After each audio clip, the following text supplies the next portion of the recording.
Welcome.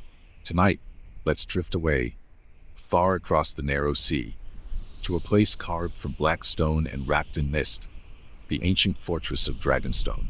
It's a place where the wind whispers secrets from times long past, and the cold sea air tangles with the scent of salt and wet rock. The towering cliffs rise sharply from the water, their jagged edges cutting into the ever-gray sky. Waves crash relentlessly against the stone below, a sound both haunting and soothing, echoing through the night. If you listen carefully, you might even hear the distant calls of gaudy seabirds that circle endlessly, searching for prey. The air is damp, cool against your skin as you walk the uneven paths of Dragonstone. Beneath your feet, the old stone is slick with mist, and the shadows stretch long across the craggy ground. The castle itself stands like a dark sentinel, its weathered walls telling stories of forgotten times. There's a certain heaviness in the air, as though the very stones themselves carry memories of ancient magic and untold secrets.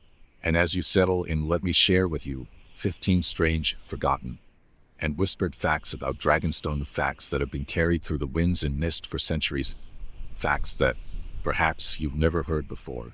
So close your eyes, let the sound of the ocean guide you, and let the mysteries of Dragonstone unfold, one whispered tale at a time. Fact 1. The castle built for magic. Some say that Dragonstone was not built by human hands alone. There's a story, one that's often whispered in the dark corners of taverns and among the cracks of the ancient stone walls, that the very foundation of the castle was forged with the magic of dragons. Yes, dragons. Long before the Targaryens ever set foot on this island, it was said that the land was steeped in ancient Valyrian sorcery, magic that shaped the very landscape. As you walk through the halls of Dragonstone, you may notice that the stone feels different from other castles you visited. It's colder, with a strange, almost unnatural chill that clings to the air.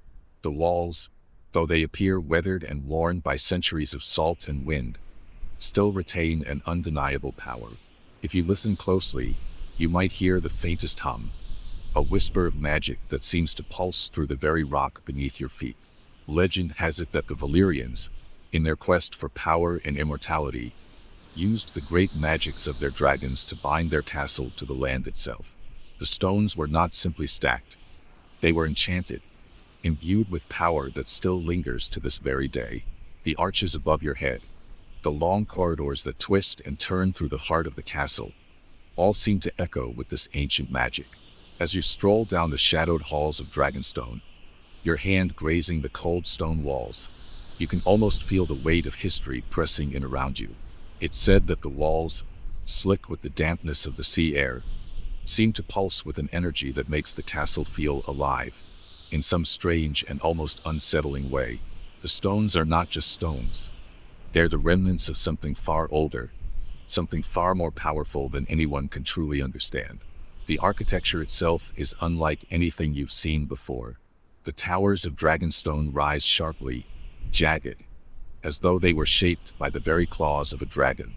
The stone is black, a deep obsidian that catches the light in strange ways, making the castle appear almost as though it's part of the night sky itself.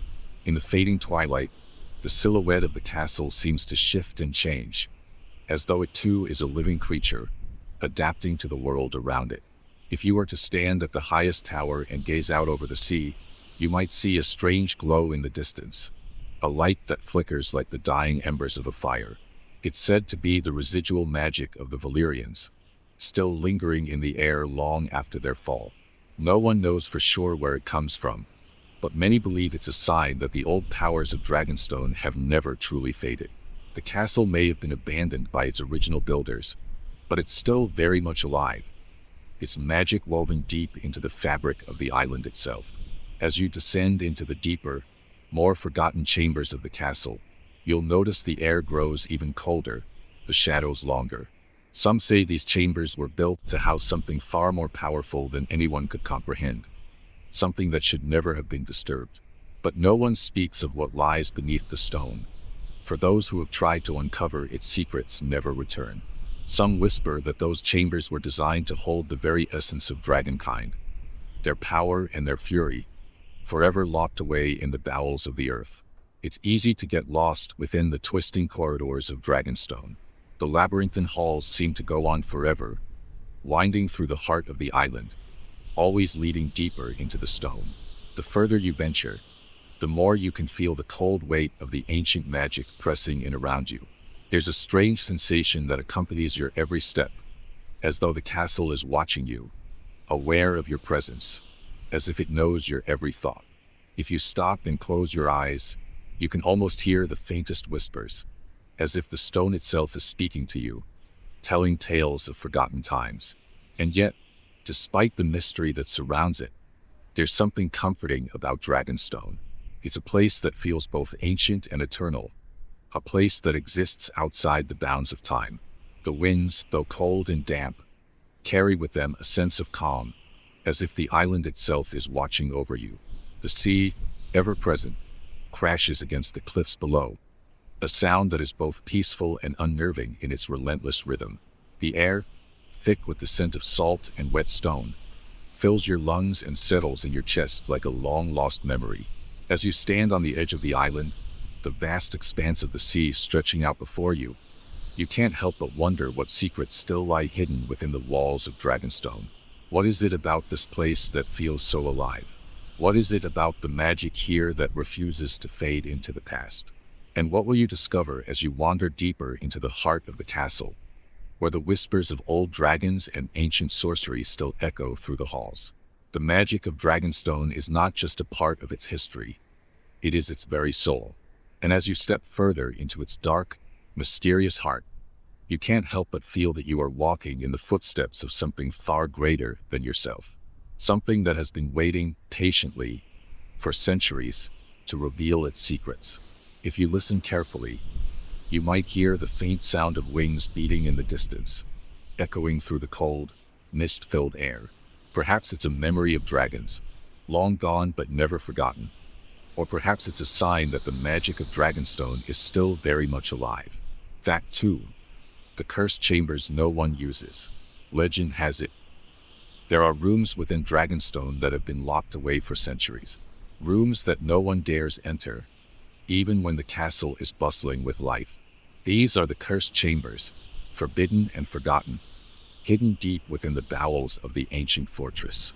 No one speaks of them, yet everyone knows of their existence, as if the mere mention of them could bring about the misfortune that's said to haunt them. The castle, though vast, has a strange quietness to it, an eerie stillness that clings to the air.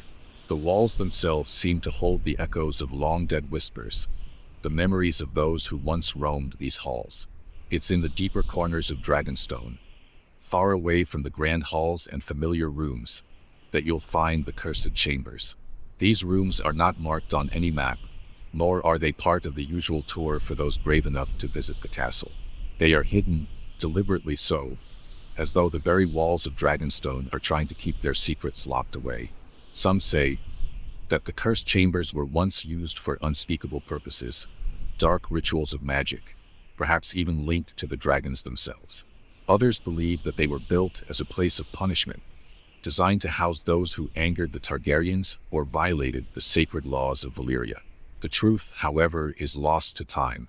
What remains now are only the stories, the ghost stories, the warnings passed down from one generation to the next.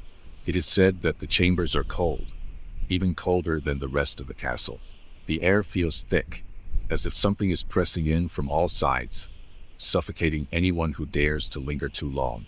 If you were to venture into one of these rooms, you'd be struck by the sense of isolation, a sensation that there is no escape. The silence is oppressive, broken only by the occasional creak of the ancient wood or the distant howling of the wind outside, which seems to be trapped within the castle's stone walls. The stone itself feels slick, as though it has absorbed the years of dark history that it holds within.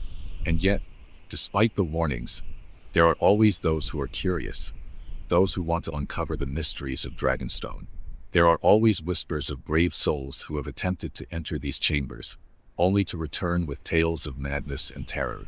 The stories vary, but they all share one common thread. Those who venture too close to the cursed rooms are never the same when they return. Some claim to have heard strange sounds from within, whispers in a language no one recognizes, or the sound of footsteps echoing in the silence, as if someone were walking just behind them, though no one else is present. Others speak of strange cold spots, where the temperature drops so sharply that their breath becomes visible in the air, even though the rest of the castle remains warm. If you listen carefully, you might hear the faintest echo of these voices, carried on the breeze that slips through the cracks in the stone.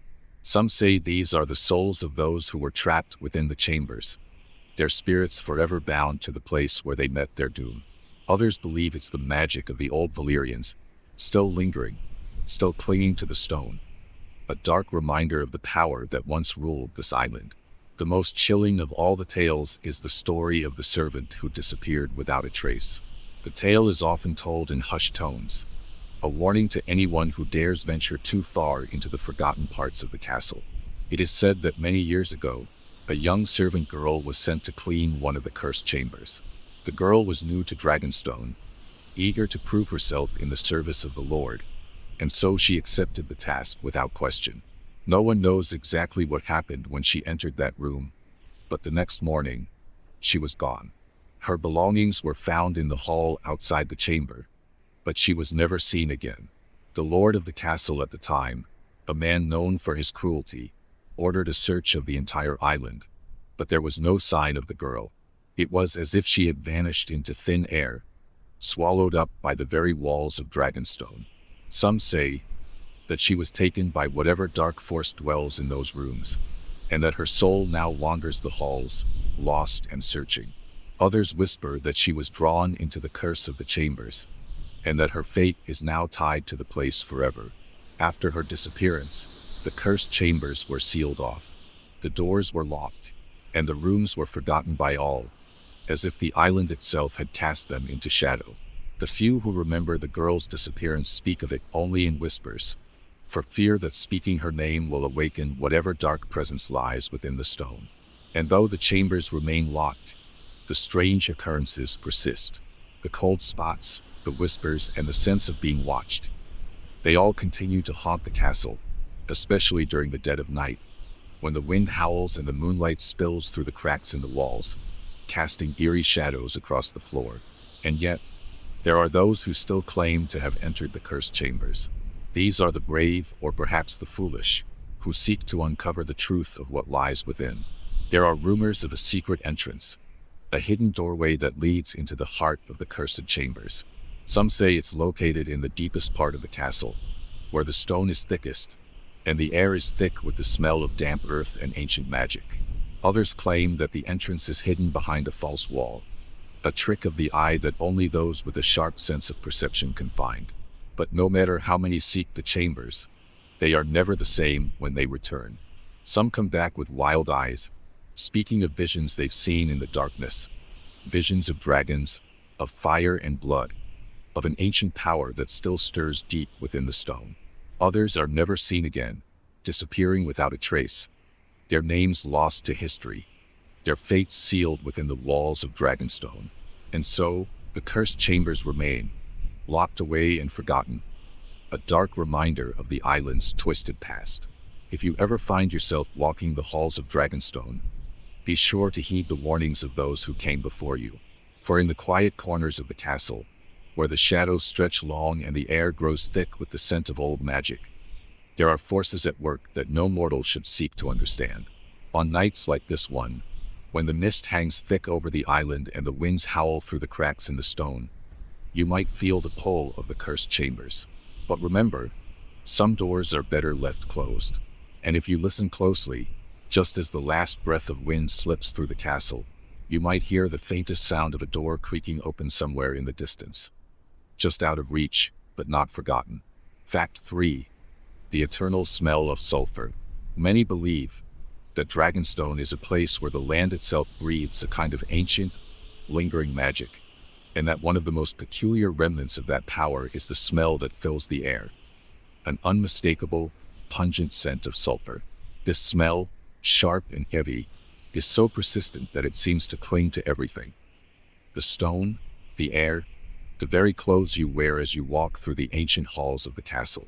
It's as though the castle itself has absorbed the essence of fire and brimstone, the lingering traces of dragons and their magic long after they have left the island. If you stand still in the courtyard, with the sea breeze brushing against your skin, you can almost taste it, too. A bitter tang on your tongue that makes the air feel thicker, heavier. The scent of sulfur, which many associate with death, destruction, and fire, is not just an occasional presence. It's an ever-present companion, one that can be sensed in every corner of Dragonstone. It's a smell that refuses to fade, even as centuries pass, and it's a reminder of a time when dragons roamed these lands, breathing fire and shaping the very earth itself. At first, it's subtle, an undertone in the air that you might not immediately recognize. But soon, as you walk deeper into the heart of Dragonstone, it becomes impossible to ignore. The smell grows stronger, more intense, and it clings to the air like an unshakable cloud. It's not just the sea salt in the wind, nor the musty scent of ancient stone. No, it's something far older, something that speaks of power and destruction, and the ghosts of dragons long gone. Some say that this smell is the legacy of the dragons who once called Dragonstone home. It's well known that the Targaryens, ancestors of those who ruled Dragonstone, were deeply tied to the dragons that they claimed as their own. And the smell of sulfur, that faintly acrid aroma, was the unmistakable scent of dragon fire. Perhaps, when the last of the dragons died, their essence was absorbed into the very land that bore them, leaving behind a trace of their existence in the air, in the stone, and in the sea that crashes against the island's jagged shores. If you close your eyes and breathe deeply, the sulfur is almost overwhelming. It seeps into your skin, fills your lungs, and wraps itself around you like an ancient, invisible fog. It's impossible to ignore. It's the scent of Dragonstone itself. It's said that those who linger in the castle too long, or who sleep within its walls for more than a few nights, begin to notice something strange. They start to carry the scent with them. No matter how many times they bathe or change their clothes, the sulfur lingers. The odor becomes a part of them, marking them as those who have spent too long in the shadow of the dragons. Even those who work at Dragonstone, who have spent their lives within the castle's cold, stone walls, have become accustomed to the smell. It's so deeply woven into the fabric of the island that they barely notice it anymore, like a constant, unspoken presence that haunts every corner. But to an outsider, it's jarring, unnerving, even. Visitors who set foot on the island for the first time often remark on it, often with a mixture of surprise and unease. There's something about the sulfur that feels wrong, as though it belongs to a time and a place that has long passed. Yet, in Dragonstone, it never truly fades. For many, the smell is a reminder of the island's darker, more mysterious past. A time when dragons ruled the skies and fire consumed everything in its path. It's said that the sulfur smell is most pungent near the dragon pits, the great stone hollows where the Targaryens once kept their dragons. The pits themselves are no longer in use, but the air around them is thick with the scent of something ancient. There are stories of those who have ventured near these pits, only to feel the temperature drop suddenly, as if the ghosts of dragons still linger in the depths, waiting to be awakened. The sulfur smell, more pronounced near these pits, is said to be a sign of their dormant power. There are also rumors of a secret chamber beneath the castle, a chamber that only a few know about and even fewer have seen. This room, some say, was used by the Targaryens to house their most powerful dragons, the ones whose fire was so intense that it could melt stone. The walls of this chamber, dark and cool, are said to be lined with a strange, blackened stone that absorbs heat and emits the sulphurous odor. Those few who claim to have ventured into this hidden room speak of its suffocating heat and the overwhelming scent of sulfur that fills the air, as though the room itself is alive with the memory of dragons. And then there are the stories that drift through the halls of Dragonstone like the scent of the sea breeze. They speak of strange occurrences, of sightings that can't be explained, of things that go bump in the night. Some say that, on certain nights, when the moon is high in the sky and the mist creeps along the ground, the sulfur smell becomes unbearable, so strong that it fills the entire island, drowning out the sound of the waves and the wind. These are the nights when the island feels most alive, when the very air hums with ancient magic, and when the sulfur feels less like an odor and more like a presence. one that lingers in the background, watching and waiting. For those who live on Dragonstone, the sulfur is a part of everyday life, a constant companion, like the sound of the waves crashing against the cliffs or the chill of the sea breeze that cuts through the stone walls. But for those who are not from the island, the smell can be overwhelming. It seeps into their senses, clings to them in a way that they can't quite explain. And if they stay too long, it becomes a part of them too. It's said that the smell of sulfur is a warning, one that tells those who wander too close to the old magic that they are in a place where time and power have twisted together, creating something that is not quite natural. The scent is a reminder that Dragonstone was never meant to be a peaceful, quiet place. It's a place where dragons once soared, where fire and blood defined the very air itself. And even now, centuries after the last dragon has died, the sulfur remains, a constant reminder of the legacy that Dragonstone carries.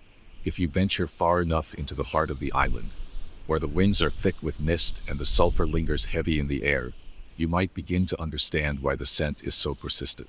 It's more than just the memory of dragons. It's the echo of something far older, something tied to the very soul of Dragonstone itself. Perhaps it's the magic that still lingers in the stone, the echoes of a time when dragons were more than just creatures. They were gods, in their own right. Perhaps it's the power of Valyria itself, trapped in the island, bound to the land and to the air, forever lingering like the scent of sulfur that never seems to fade. And as you stand on the cliffs of Dragonstone, watching the mist roll in from the sea, you might begin to understand something else, too. The island is alive with the ghosts of its past, with the fire and fury of dragons long gone, and with the scent of sulfur that tells you that no matter how much time passes, Dragonstone will never forget what it once was. Fact 4. The hidden passageways underneath the castle. On nights like this one, when the mist rolls in heavy over Dragonstone and the moonlight casts an eerie glow on the water below, if you stand quietly near the castle's entrance, you might feel a strange sense that the island is hiding something beneath its blackened stone. The island's secrets are not just held within the walls of the great castle. Some say they stretch deep below the ground, in labyrinthine passageways that weave through the very bones of Dragonstone. There are whispers, passed down from generation to generation, about the network of hidden tunnels and secret corridors that run beneath the castle. These passageways are not marked on any map. In fact, they are largely forgotten by most of the inhabitants of Dragonstone. But still, there are those who know of them, those who have wandered too far down the dark corridors, those who have uncovered secrets that were never meant to be found. Many believe these hidden passageways were built long before the Targaryens ever set foot on Dragonstone, during the days when the Valyrians ruled over the island with their ancient, untold power. The tunnels are said to be of Valyrian construction, their walls carved with symbols and runes that no one alive can understand. The air in the passageways is thick with the scent of damp stone, and the further you go, the colder it gets. The stone beneath your feet is slick with moisture, and each step echoes through the twisting passages as though the island itself is listening to your every move. If you venture deep enough, you might begin to feel a strange unease, an inexplicable sense that the island's secrets are pressing in around you. The walls of the passageways feel as though they are closing in on you, and yet, no matter how long you walk, you seem to be unable to find the way out. Some say that the further you go, the more the passageways seem to change, shifting their paths as though they are alive. It's as if the tunnels are an entity unto themselves, guiding you deeper into the heart of Dragonstone's dark history. The sounds within these hidden tunnels are unsettling. It's said that, if you listen closely, you can hear faint whispers carried by the wind, but they are not whispers from the living. Some believe these whispers are the voices of those who were trapped in the tunnels long ago, people who sought to uncover the island's secrets and never returned. Others say the sounds are simply the echoes of magic that has seeped into the very stone of Dragonstone over centuries, the residue of powers both old and dangerous. The passageways beneath Dragonstone are vast, stretching far beyond the boundaries of the castle itself. Some even claim that the tunnels extend all the way down to the depths of the sea, hidden beneath the rocks and cliffs that surround the island. It is said that, during times of great storm or danger, the tunnels can be used to escape the island, leading those who know them to hidden caves beneath the cliffs where the crashing waves break against the rocks. These caves, though dangerous and treacherous, are known to be an escape route that has been used throughout history by those who have needed to flee Dragonstone in haste. One of the most well-known, though rarely spoken of, legends surrounding these tunnels is the story of the Valyrian king who once lived on Dragonstone. According to the tale, the king, a ruler obsessed with immortality and power, sought out the hidden passageways beneath the island in an attempt to uncover a long-lost secret, a secret that would grant him the strength of dragons themselves. He was said to have descended into the tunnels with only his most trusted companions, but none of them ever returned. The last of the king's soldiers were found at the entrance to one of the deepest corridors, their faces contorted in terror, their eyes wide with fear. The king was never seen again, and the legend of his disappearance became part of the island's many dark tales. As you walk through the corridors, it's easy to imagine what the king must have felt as he ventured deeper into the island's heart. The further you go, the more oppressive the air becomes. It's as though the very weight of history is pressing down upon you, pulling you into the dark embrace of the island. The walls close in and you begin to feel the cold, first in your bones and then in your mind. It's as if the tunnels are trying to keep you there, to make you a part of Dragonstone's endless web of secrets. Some say that these passageways were also used for darker purposes, rituals, sacrifices, and experiments in magic that no one dares speak of. There are rumors of hidden chambers deep within the tunnels where the Valyrians performed their most forbidden rituals, seeking to bend the forces of nature to their will. The air in these chambers is said to be thick with the remnants of these ancient spells, the magic still lingering in the stones, like the faintest pulse of life. As you move deeper through the tunnels, the temperature continues to drop, and the walls seem to narrow, as though the passageways are becoming more and more difficult to navigate. It's said that some who have ventured into these tunnels have disappeared without a trace, their names lost to history. They were swallowed up by the island, just as so many before them had been. Some believe that the passageways themselves are cursed, that the magic within them is too powerful and too dangerous for mortal minds to comprehend. If you listen carefully, you might hear the faint sound of footsteps in the distance. It's said that those who are lost in the tunnels can still hear the echo of their own footsteps, even when no one else is around. Some believe these are the footsteps of those who walked the passageways long ago, their spirits still trapped within the island's dark heart. Others think it's the magic itself, calling to those who are brave or foolish enough to follow. The truth, however, is that no one truly knows what lies at the end of these hidden passageways. Some say they lead to the forgotten chambers beneath Dragonstone, chambers that hold the darkest secrets of the island's past, secrets that could change the course of history if they were ever discovered. Others believe the passageways lead to the heart of Dragonstone itself, a place where the power of dragons still lingers, waiting to be awakened by the right person, at the right time. What is certain is that the tunnels beneath Dragonstone are a mystery, one that has yet to be fully uncovered. They are a testament to the ancient power that still resides on the island, a reminder that Dragonstone has always been a place of both wonder and danger. To venture into those tunnels is to walk the line between discovery and doom, one step away from revealing the island's greatest secrets, and one step closer to becoming just another lost soul, swallowed by the darkness. And so, as the wind howls through the cracks in the castle walls and the mist gathers thick along the cliffs, you can't help but wonder, what lies hidden beneath the surface of Dragonstone, in the dark, forgotten passageways that stretch endlessly beneath your feet? What secrets are waiting to be uncovered, and what dangers might be lurking just beyond your reach, in the shadows of the island's past? For now, the passageways remain hidden, their secrets locked away, waiting for someone daring enough to seek them out. And perhaps, just perhaps, the island's mysteries will remain that way, forever concealed, buried beneath the weight of centuries of stone and silence. But as you stand at the edge of Dragonstone, listening to the distant waves crash against the cliffs below, you can't help but feel that the tunnels are calling, waiting for the next soul to wander too far into their depths. Fact 5. The last roar heard after the dragons were gone. It is said that long after the dragons had vanished from Dragonstone, Their presence still lingered in ways that no one could fully explain. The island, long a bastion of Targaryen power, had known the thunderous roars of dragons echoing across its cliffs, the fire that blazed hot enough to scorch the sky, and the deep, resonant growl of these mighty creatures as they soared above the waters. But even after the last of them perished, whether through age, battle, or the slow fade of the Valyrian bloodline, there was still a connection between Dragonstone and the creatures that had once ruled it. Some say that on a stormy night, many years after the dragons' deaths, the people of Dragonstone heard a roar. It wasn't the sound of the wind howling through the castle's towers, nor the groan of the castle's ancient stones shifting in the cold, salt-laden air. No, this sound was different. It was a deep, guttural bellow that echoed through the stone halls of Dragonstone, rattling the windows and causing the very walls of the castle to tremble. Those who were brave enough to venture out into the night said that the sound was unlike anything they had ever heard before. It was the roar of a dragon. But how could that be? The dragons had all died, their great wings folded for the last time long before this night.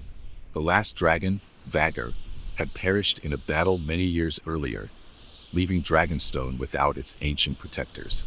And yet, on this night, it seemed as though the island itself had remembered them, as if, deep within the heart of Dragonstone, the magic of the dragons had not fully faded away. It is told that, on that particular evening, the roar came from deep within the castle, somewhere beneath the stone, beneath the weight of centuries. It was as if the very bones of the island had awakened, remembering the dragons that had once called it home. The castle's inhabitants, many of whom had lived their entire lives on the island, were struck with a deep sense of unease, as though something ancient had stirred beneath the earth, reaching out for the last time. The sound echoed through the night, reverberating off the jagged cliffs that surrounded the island, and the people who heard it were gripped by fear. Some said it was nothing more than a trick of the wind, a natural phenomenon caused by the clash of air and sea. Others, however, were not so sure. There was something about the roar that seemed too real, too tangible. It wasn't the howling of the storm or the crashing of the waves. It was something more primal, something that spoke of fire and fury, something that belonged to a time when dragons were still alive. The most peculiar part of the story, though, is that no one ever truly knew where the sound came from. Some said it came from the depths of the castle itself, from the old, forgotten chambers that no one dared to enter, the cursed rooms where the spirits of those long dead still roamed. Others believed it came from the sea, that the roar had risen from the waves, as though some great creature had risen from the depths to call its ancient home once again. There was one man, a long-time servant of Dragonstone, who claimed to have heard the roar more clearly than anyone else. He said that, when he was walking near the castle's outer wall, he felt the ground beneath his feet tremble in a way he had never felt before. The roar was so loud, so powerful, that it shook the stones in the walls, and for a moment, he could swear that he could feel the heat of dragonfire rising from the earth itself. He described it as a kind of low, rumbling growl, like the sound of a dragon preparing to take flight. It was, he said, as though the island had become alive with the memory of the dragons, a memory that refused to die. And then, as quickly as it came, the roar faded. The wind continued to howl, the sea continued to crash against the cliffs, but the sound of the dragon was gone. There was no sign of the creature, no trace of its presence. The island settled back into its usual cold silence, as though nothing had ever happened. But the people who had heard the roar were never the same. They spoke of it in hushed tones, as if afraid to mention it too loudly, for fear that speaking its name might somehow summon the dragon back. They spoke of the way the walls had shaken and the way the ground had rumbled beneath their feet. They spoke of the sense of power that had filled the air, the same power they had felt when the dragons had still flown over Dragonstone. They spoke of how, for a brief moment, the island had come alive once more, and the legacy of the dragons had not been so easily forgotten. If you stand near the cliffs of Dragonstone on a night when the mist is thick and the air is heavy with the scent of salt and sulfur, you can still feel the echo of that ancient roar. It lingers in the air, a faint reminder that even though the dragons are gone, their presence is not entirely absent. Some say that the roar was the last cry of a dying dragon, reaching out one final time to the island that had been its home. Others believe that it was the magic of Dragonstone itself, the island's ancient power calling out to those who would listen, reminding them that the dragons will always be a part of its soul. Perhaps it was a memory of fire and blood, of times long past, when the skies were ruled by dragons and the island was alive with their fiery breath. Or perhaps it was something more, a warning, a sign that the dragons would one day return, that Dragonstone had not yet forgotten the power that once coursed through its veins. The truth remains a mystery, lost to time and shrouded in the mist that clings to the cliffs of Dragonstone. But one thing is certain. The roar that echoed through the castle on that fateful night was not the last sound of a dragon. No, it was the last whisper of a world long gone. A world where dragons ruled and the island of Dragonstone stood as a fortress of magic and power. And though the dragons may be gone, their legacy lives on in the whispers of the wind, the rumble of the earth, and the memory of their last, mighty roar. Some say that, on nights when the moon is full and the mist rolls thick across the island, you can still hear that roar. It's faint, distant, but unmistakable. A reminder that, though the dragons are gone, they will never be forgotten, not by the island, and not by those who still hear their call in the wind. And for those who listen closely, perhaps, just perhaps, there is still the faintest trace of dragonfire burning deep beneath the stone of Dragonstone, waiting to be awakened once more. Fact 6. The Forgotten Prisoners of Dragonstone. If you listen closely to the whispers that circulate among the old halls of Dragonstone, you might hear a tale, one of shadowy figures and forgotten souls, long abandoned in the deepest dungeons beneath the castle. These are the stories of the prisoners who once filled the cold, damp cells of Dragonstone, their names lost to history, their fates sealed in the stone of the island. But, unlike most stories of imprisonment and punishment, the tale of these prisoners is unlike any other. For many years, Dragonstone was a fortress of power, a place where the Targaryens ruled with the might of dragons. The island was not just a symbol of their strength. It was a stronghold, a place where they kept their enemies close, where secrets were buried deep within the earth, and the law of the sword reigned supreme. In those days, the dungeons of Dragonstone were a place of fear and torment, where the unfortunate few who crossed the Targaryens found themselves locked away in the castle's deepest, darkest cells. Some say that these prisoners were not merely enemies of the Targaryens, but also traitors, spies, and those who had fallen out of favor with the royal family. They were those whose names were erased from the records of history, their identities discarded like the pages of an old, forgotten book. No one spoke their names, and no one dared to remember them. In the shadows of Dragonstone, they became little more than ghosts, figures whose existence was as transient and impermanent as the sea mist that rolled in from the waters below. The dungeon itself was a place of darkness, its air thick with the smell of damp stone and the echoes of screams long since silenced. The walls of the prison were carved from the very bedrock of Dragonstone, and the cells were cramped, cold, and without light. For those who were cast into this abyss, there was no escape. The guards who kept watch over the prisoners spoke little of their charges, and no one dared to inquire about the men and women who were kept chained beneath the castle. They were forgotten by all, abandoned to the cruel whims of time and silence. But there are stories, ones told in hushed voices, that these prisoners were not always left to languish alone in the dark. Some say that, on certain nights, when the moon was hidden behind a veil of clouds and the wind howled through the cracks in the walls, strange sounds could be heard echoing from the dungeons. It is said that, if you stood at the entrance to the dark passageways that led to the prison, you could hear the faint rattling of chains and the soft murmur of voices, voices that had not been heard in years, voices that were long forgotten. And yet, despite the passage of time, some believed that the prisoners of Dragonstone were not completely forgotten. It is told that, during times of great political strife or unrest, whispers would arise in the castle of people who had once been imprisoned in the dungeons, people whose names had been lost to the tides of time, but whose stories had a strange way of resurfacing when needed most. These were not just the tales of ordinary criminals. These were the stories of individuals whose fates were tangled with the very destiny of the island itself. One such story involves a man named Aldrich, a former nobleman of the Seven Kingdoms who had once been a trusted advisor to the Targaryens. Aldrich was a man who had once known the halls of Dragonstone well, walking its corridors with the ease of someone who had been welcomed into the royal fold. But, as it often happens with those who hold too much power, Aldrich's ambition led him to make a grave mistake. He dared to betray the Targaryens, plotting to usurp their throne and seize control of the island for himself. When his treachery was discovered, Aldrich was imprisoned in the dungeons beneath Dragonstone, his fate sealed by his own hubris. But Aldrich's imprisonment was unlike that of other prisoners. He was not left to rot in silence, forgotten by all. No, the Targaryens had plans for him.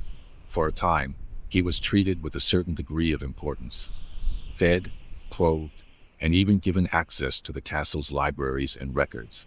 But as the days wore on, Aldrich began to grow more and more desperate, as though the knowledge of his impending fate slowly drove him mad. It is said that, in his final days, Aldrich became obsessed with the idea of escaping, of fleeing the island before the Targaryens could carry out their plans for him. And so, one fateful night, Aldrich did something that no one would have expected.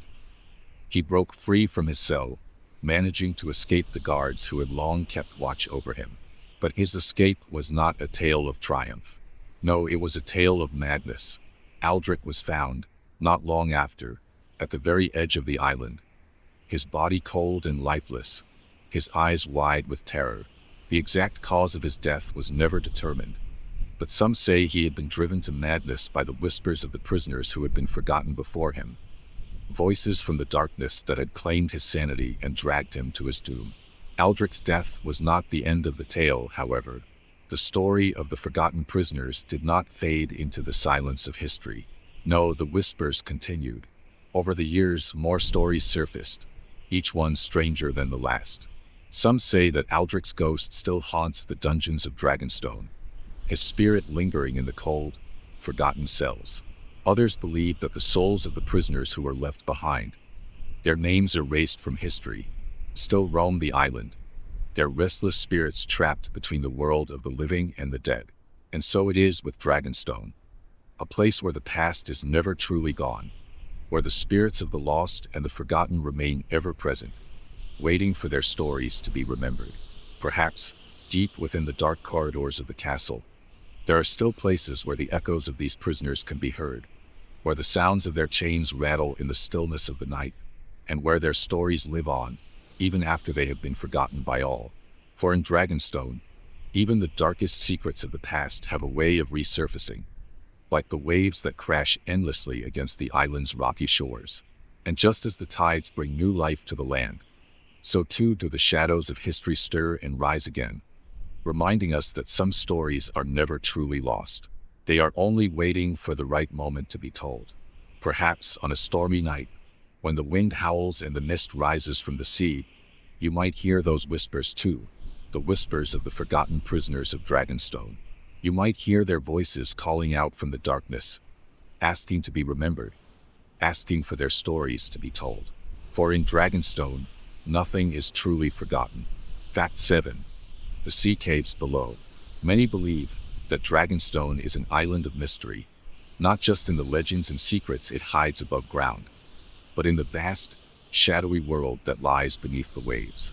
Below the castle's towering cliffs, far from the watchful eyes of those who dwell within the fortress, there exists a network of sea caves, dark, damp, and eerily silent. These caves, only accessible during low tide, have long captured the imaginations of those who dare to wonder what secrets lie beneath the waters surrounding Dragonstone. The entrance to these sea caves is hidden, tucked away beneath the jagged cliffs that form the island's spine. During the high tide, the caves are completely submerged, their dark mouths disappearing beneath the waterline.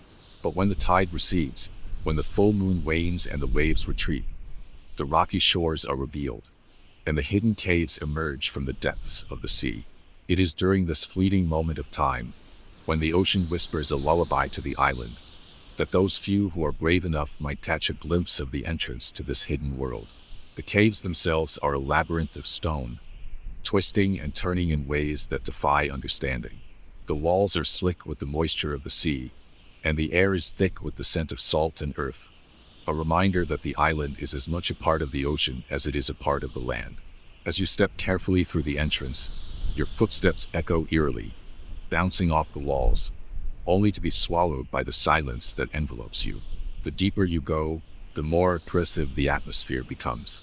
The sound of the ocean, distant but ever present, reverberates through the rock, as if the sea itself is calling out, beckoning you further into its depths. And there, in the heart of the caves, there is something strange, something that those who have ventured into the caves have never been able to explain. Some say that, deep within the darkest recesses of the caves, there is an ancient force, something older than the Targaryens, older than Valyria itself. A power so old and so mysterious that it cannot be comprehended by mortal minds. It is a power that has remained hidden, wrapped in shadow, for centuries, perhaps even longer. The caves seem to hum with this energy, and those who have explored them speak of strange sensations that fill their minds. Visions, whispers, and the sense that they are not alone. On nights when the moon is low and the wind carries the scent of the sea, there are those who claim to have seen flickers of light emanating from the cave's depths. Soft, pale glows that move like shadows, almost as though something or someone is lurking within the blackened walls, watching from the darkness. These lights have no explanation. Some say they are the remnants of an ancient magic. Others believe they are the ghosts of sailors lost to the sea. But no one has ever been able to prove what they truly are, for no one has dared venture far enough into the caves to find out. Yet, despite the dangers that lie hidden within, the caves are not entirely devoid of life. The tunnels twist and wind like veins, deep into the very heart of the island, connecting the inner workings of Dragonstone with the sea that surrounds it. Many of the local fishermen, those who make their living off the waters that lap against the island's shores, speak of strange creatures that they have seen near the cave entrances. They describe them as shadowy forms, quick-moving and elusive, slipping in and out of the water with an ease that defies their size. Some say they are nothing more than the trick of the light, a play of shadows upon the surface of the water, but others believe these creatures are something more, something born of the deep, ancient magic that flows through Dragonstone like an unseen current. There are even older stories, ones that have been passed down from generation to generation, tales of treasure hidden deep within the caves. These treasures are not mere gold or jewels. They are said to be artifacts of unimaginable power, relics of the time when Valyria ruled the seas, relics that were hidden away when the Valyrians met their tragic fate. Some claim that the treasure is guarded by something far more dangerous than any mere beast, something that exists only to protect these relics from being uncovered. But the truth of these stories remains shrouded in mystery, as no one has ever returned from the caves with proof of their existence. One particular legend tells of a shipwreck, a vessel that, according to the stories, was captained by a Targaryen prince long ago. The prince, a young man with fire in his blood and ambition in his heart, sailed to the caves with a crew of sailors, eager to claim the treasures said to be hidden beneath the island. But something went wrong. The sea turned against them, and a great storm swallowed the ship whole, dragging it beneath the waves before the crew could ever reach the caves. Some say the prince and his crew are still down there, trapped in the caves, their bodies never to be seen again. Others believe that the storm itself was not of nature, but of magic, driven by an ancient, restless power that still dwells deep within the island. One of the most chilling things about the caves, however, is the complete silence that pervades them. Unlike the rest of Dragonstone, where the wind constantly howls through the stone and the waves crash relentlessly against the cliffs, the caves remain still. There is no echo of footsteps, no distant calls of birds, no noise to disturb the oppressive silence that wraps itself around you like a shroud. And for those who dare venture deep enough, the silence becomes unnerving. The deeper you go, the more it seems as though the cave itself is listening to you, watching you as you move through the dark. Some of those who have entered the cave speak of hearing strange sounds, whispers that seem to come from all around them, whispers that grow louder as they move deeper into the labyrinth. If you listen carefully in those moments of stillness, you might hear the faintest rustle of movement, something just beyond the edge of your hearing. Some say it is the wind, Others say it is the creatures that call the caves home. But there are those who believe that the sounds come from something far older, something buried beneath the rock, waiting for the right moment to awaken. The sea caves, despite their darkness and danger, are not completely empty of those who venture into them. Sailors, fishermen, and adventurers alike come seeking what they believe lies hidden within the shadowed passages. But they always return with fewer answers than they seek. Some return with tales of things glimpsed in the murky depths, things they cannot explain but are certain they saw. Others return without speaking a word, their eyes wide with fear, their faces pale and drawn. It is as though they have seen something that is best left forgotten, something that does not belong in the world above. And so, the sea caves remain, as enigmatic and treacherous as ever. The entrance to their depths may be hidden beneath the waves, revealed only when the tides retreat, but their mysteries persist, waiting for the next soul daring enough to uncover them. If you stand on the cliffs of Dragonstone, staring out over the dark waters below, you might feel the pull of those hidden caves, as if the sea itself is calling to you, whispering its secrets from just beyond the horizon. For some, the allure of these caves is too strong to resist. But for others, the mystery is better left undisturbed. The silence of the depths too unsettling to venture into. The sea caves below Dragonstone remain a place where the line between legend and reality blurs, where the waters whisper their secrets to those brave enough to listen. And in the silence of the caves, you might just hear the echoes of the past, voices that have been waiting for centuries, calling out from the deep, asking to be remembered. Fact 8. The Room of Unfinished Paintings. If you wander through the quieter, lesser-known halls of Dragonstone, away from the bustling chambers and regal corridors where the Targaryens once held court, you might come across a room that no one speaks of. This room, though largely forgotten by most, is not one of the grand chambers that guests and dignitaries would have visited. No, this room is tucked away behind a heavy, wooden door, its edges worn from years of neglect. Once you pass through, you might wonder whether you've truly stumbled upon a place of significance, or if it's merely another forgotten corner of the island's past. The room itself is dimly lit, its only light coming from a single window high in the stone wall, allowing just enough sunlight to trickle through the dusty air. The smell of age and disuse fills the air, mingling with the faint scent of oil paint, as if time itself has lingered here, painting the walls with memories of what once was.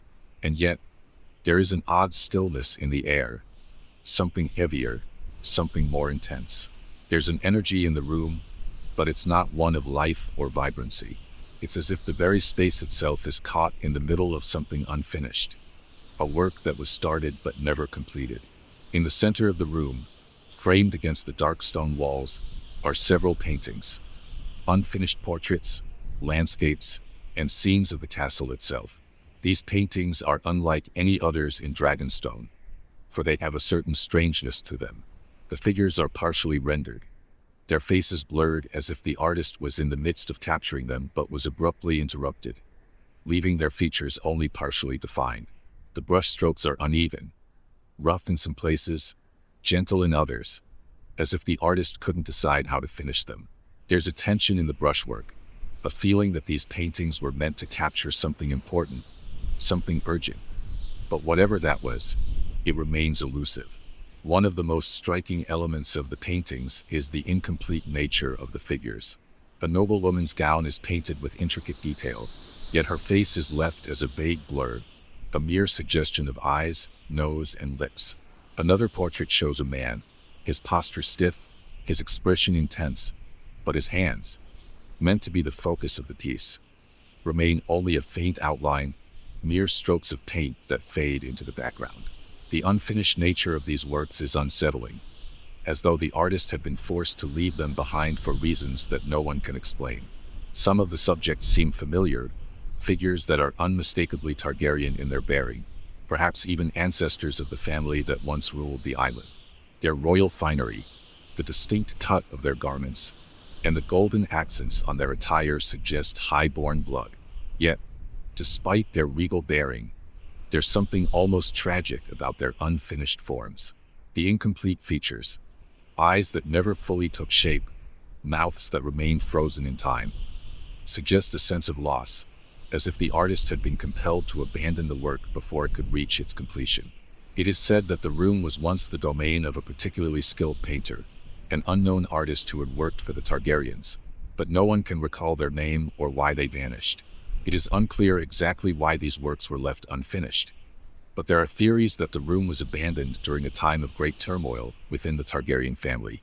Some believe the artist was involved in something darker, perhaps even something magical, and the unfinished nature of the paintings was a symbol of a moment in history that the islanders were reluctant to revisit. Others suggest that the artist was simply interrupted by the events of the time, unable to finish the work due to the political unrest that would have shaken Dragonstone during the Targaryens' reign. But there is another theory that persists, one that has been passed down through the ages, one that speaks of the strange power of Dragonstone itself. Many say that the room of unfinished paintings is not a mere coincidence, that the paintings are symbolic of a curse that hangs over the island, a curse tied to the dragons and the magic that once thrived here. Some claim that the room was a place where the Targaryens attempted to capture something magical through the medium of art, something beyond the realm of mere physical reality. The unfinished figures, these broken portraits, are said to be the souls of those who once walked Dragonstone, trapped in the act of creation, forever incomplete and never able to escape the grasp of the island's ancient, lingering power. There are even rumors that the unfinished paintings are more than just symbolic. They say that on certain nights, when the moon is full and the air is thick with mist, the figures in the portraits appear to change. Some claim they have seen the brushstrokes shift, the faces blur and reform, as if the figures are trying to escape the confines of the canvas. There are stories of people who have entered the room late at night, only to find the figures in the paintings staring back at them, as if they were aware of their presence. It is said that the paintings take on a life of their own, moving subtly, shifting in a way that no mortal hand could achieve. The artist's unfinished works seem to be alive, the lines and brushstrokes constantly shifting, never at rest, never complete. Some have tried to study the room more closely, to unlock its mysteries. Historians and scholars who visit Dragonstone often ask to be allowed to examine the paintings in detail, hoping to decipher their hidden meaning. Yet, no one has ever been able to draw a clear conclusion about the room or its purpose. Even the most skilled artists who have tried to finish the work have found themselves unable to complete the paintings. The brushstrokes seem to resist their attempts, as though the very act of finishing them is impossible. No matter how hard they try, the faces remain blurry, the details incomplete. For some, the room is a place of haunting beauty, a reminder of a time when art and magic were intertwined, when the Targaryens sought to capture the very essence of life itself through the stroke of a brush. But for others, the room is a place of deep unease, a reminder of the unfinished business that still haunts the island, of stories left untold, of lives interrupted before their time. The unfinished paintings seem to echo the sense of incompleteness that has haunted Dragonstone for centuries, a symbol of the island's tumultuous past and the many stories that have been left behind, never fully realized. No one knows why the paintings were abandoned, or what purpose they were meant to serve. But what is certain is that the room of unfinished paintings is one of Dragonstone's most mysterious and unsettling features. It is a place where the past lingers, suspended in time, where the brushstrokes of an unknown artist capture the essence of a moment that was never meant to be. And, just as the figures in the portraits remain incomplete, so too does Dragonstone's history, fragmented, enigmatic, and never fully understood. As you stand in the room, surrounded by these unfinished works, you can't help but feel a strange sense of reverence. These paintings are not merely art. They are windows into a world that has long since passed, a glimpse into a time when dragons still roamed the skies, when the Targaryens were at the height of their power, and when the very fabric of reality seemed to bend to their will. The paintings, in their incompleteness, speak of something greater than just a family or a kingdom. They speak of the magic that once shaped Dragonstone, of a force that is still alive in the shadows of the island, waiting to be rediscovered. And so, as you leave the room, the soft flicker of candlelight casting long shadows on the walls, you can't help but wonder, what else remains unfinished in the depths of Dragonstone? What other secrets, hidden in plain sight, lie just beneath the surface, waiting to be uncovered. The room of unfinished paintings may be just the beginning, an incomplete story, a fleeting glimpse into a world that once was. And, like the paintings themselves, the mystery of Dragonstone is far from finished. Fact 9. The black smoke that sometimes rises from nowhere. Legend has it that the island of Dragonstone is alive with secrets, but one of the most mysterious phenomena is the sudden appearance of a thick, black smoke that rises from the stones, seemingly from nowhere. This strange and unnerving sight has been witnessed by countless individuals over the centuries, yet no one has been able to explain its origin or its purpose. The smoke, dark and oppressive, often appears on quiet mornings when the mist is thick and the air is still, adding to the eerie atmosphere that clings to the island like a forgotten memory. The smoke doesn't rise from any fire, nor does it seem to have any immediate source. It appears as though the stones themselves are exhaling something ancient and dark that has been trapped inside them for centuries. The black smoke, dense and swirling, rises slowly from cracks in the castle's walls or from the very ground beneath the island. It appears without warning, as if it has been waiting for the right moment to escape. And then, just as mysteriously as it appears, it dissipates into the air, vanishing without a trace. Some say that the smoke is the lingering residue of the dragons, those great and terrible creatures that once called Dragonstone their home. They were creatures of fire and fury, and it is believed by many that the island itself was infused with their essence. The heat, the fire, and the magic of the dragons seeped into the very stones of Dragonstone, leaving behind an imprint of their power. The black smoke, in this interpretation, is the lingering presence of the dragons, a sign that their magic has never truly faded, even though the creatures themselves are long gone. It is said that, on days when the smoke rises, the very air seems to crackle with energy, as though the island is remembering the time when dragons ruled the skies above. Others believe that the black smoke is not merely a sign of the past, but a manifestation of something much darker, a curse that clings to Dragonstone like an unshakable shadow. There are those who claim that the smoke is a physical manifestation of the island's ancient magic, twisted by years of neglect, or perhaps even the wrath of the gods themselves.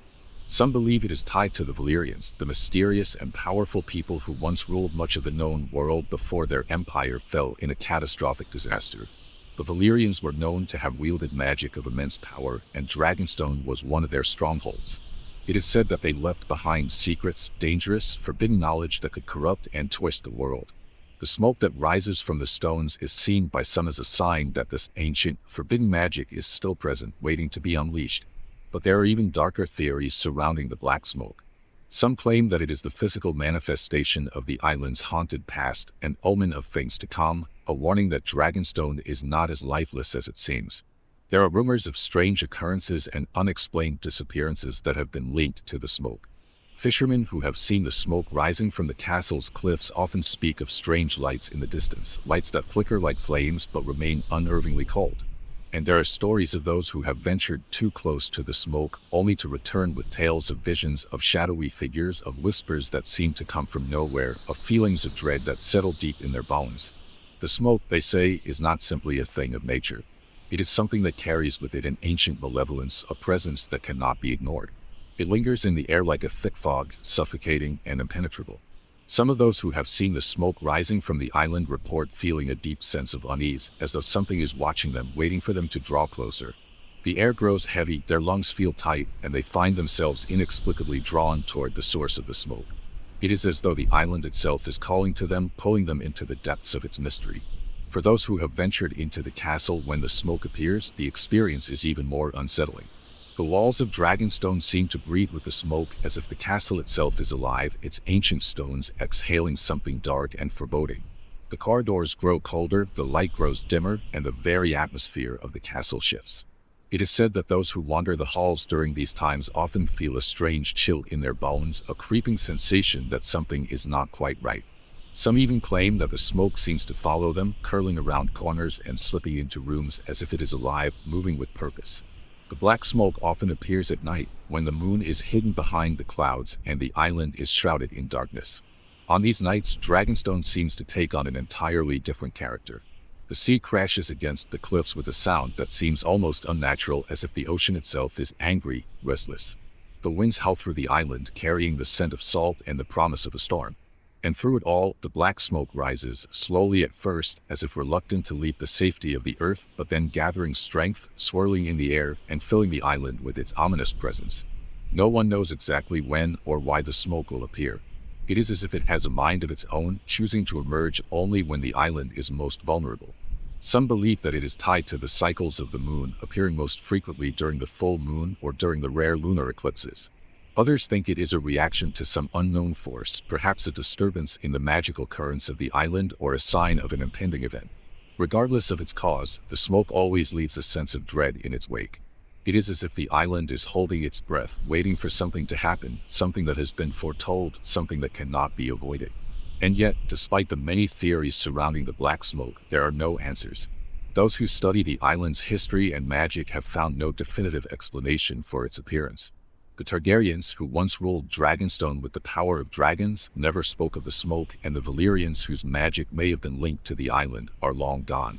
The only clues are the stories passed down through generations, stories of sailors lost to the sea, of visions glimpsed in the smoke, of strange creatures seen moving just out of sight. These stories, though, are always shrouded in mystery, and no one has ever dared to investigate the true source of the smoke. The black smoke, for all its mystery, remains a fixture of Dragonstone, as constant as the waves that crash against its cliffs, as old as the stones themselves. It serves as a reminder that Dragonstone is no ordinary island. It is a place of ancient power, of forgotten magic, of creatures and forces that remain hidden beneath the surface. And as long as the smoke continues to rise, so too does the mystery of the island, an enigma that refuses to be solved, a darkness that cannot be ignored. If you ever find yourself on the shores of Dragonstone, standing at the edge of the cliffs and gazing out at the vast expanse of the sea, you may catch a glimpse of that black smoke rising from the depths of the island. It will curl and twist in the wind, an eerie reminder that Dragonstone is more than just a place of stone and sea. It is a place where the past lingers, where ancient forces still pulse beneath the surface, and where the shadows of dragons and magic are never truly gone. And in those moments, as the smoke rises and the wind howls, you might feel the weight of Dragonstone's secrets pressing in around you, drawing you deeper into its mystery. For, as many have learned, once the smoke appears, it is not so easily forgotten. It lingers in the mind like a dream half-remembered, always beckoning, always waiting for the next person to seek out its truth. Fact 10. Whispers from the stones at night. Some say that the island of Dragonstone has a voice of its own, one that can only be heard on the quietest of nights, when the wind is still and the moon is hidden behind the thick veil of clouds. It is said that if you listen carefully, just when the air grows cold and the mist rolls in from the sea, you can hear the faintest of whispers emanating from the very stones of the castle itself. These whispers, soft and unintelligible, carry a weight of ancient secrets, a language long forgotten by man, and they seem to come from deep within the stone walls, from the heart of Dragonstone. For many, this is merely an unsettling myth, a tale told by those who have spent too much time alone in the shadow of the castle.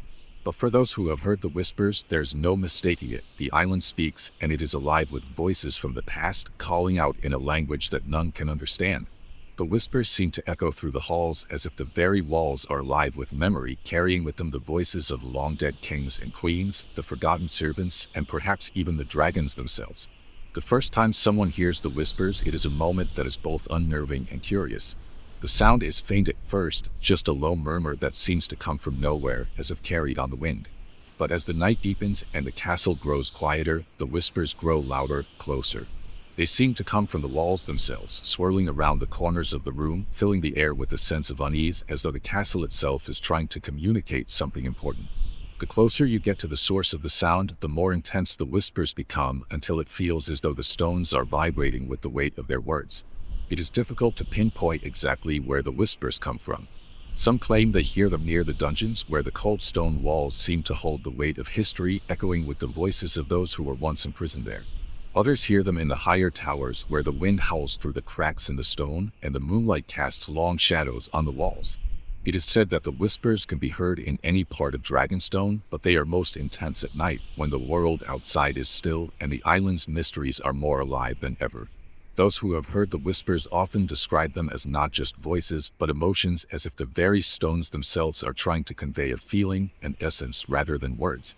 Some claim they feel a sense of sorrow in the whispers, as if the island itself is mourning the loss of something important, something long gone. Others describe the whispers as urgent, as if the castle is trying to warn them of something that cannot be seen, but must be understood. The feelings that accompany the whispers are always unsettling, and many who have heard them speak of a profound sense of dread, as though the island is trying to communicate something that is best left unheard.